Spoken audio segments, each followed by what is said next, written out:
என்னடா வேலை வெட்டிக்கு போலையா? குட்டி போட்ட நாய் மாதிரி இங்கேயே சுத்திட்டு இருக்க? என்னென்ன பண்ண சொல்ற? அன்னைக்கு வந்து வேலை கட்டேன், தரவே மாட்டேன்ட்டாரு.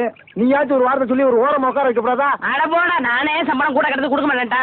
ஆமா, இவ்வளவு சம்பாதிக்கிறாரு, இதை வச்சு இந்த ஆளு என்ன பண்ண போறாரு? அட தவிச்ச வாய்க்கு எழுதி சாப்பிட வராங்க, அவங்களுக்கே ஏற்றா குறைச்சு கொடுக்க மாட்டேங்கிறான்டா. வடிவேலு, இந்த காலத்துல நல்லது காலம் இல்ல, அநியாயத்தை அநியாயத்தாலதான் கேட்கணும். ஒண்ணு செய்யுமா? என்ன? காலை கொடு.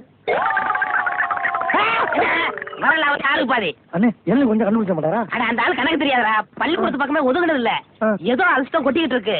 வர்றதுல ஆளு போய் பதுக்குறோமே. ரொம்ப சௌரியமா போச்சு. அப்புறம்ப்பா, உன் மாமா சிங்கப்பூர்ல இருந்தாரு, என்னாச்சு? வந்துட்டு இருக்காரு. அப்படியே சந்தோஷம். என்னடா கருப்பர்கள் மாநாடா? ஏய், அண்ணன் சிகப்புடா, சட்டைய பத்தியா? ஆமா, சரி. நக்கல் வேண்டாம், என்ன பேசிட்டு இருந்தீங்க? இல்லடா, இவன் மாமா சிங்கப்பூர்ல இருக்காராம், பணம் அனுப்புற தொழில் செய்யுன்னு சொன்னாராம். அதான் என்ன தொழில் செய்யலாம்னு என்கிட்ட கேக்குறான்.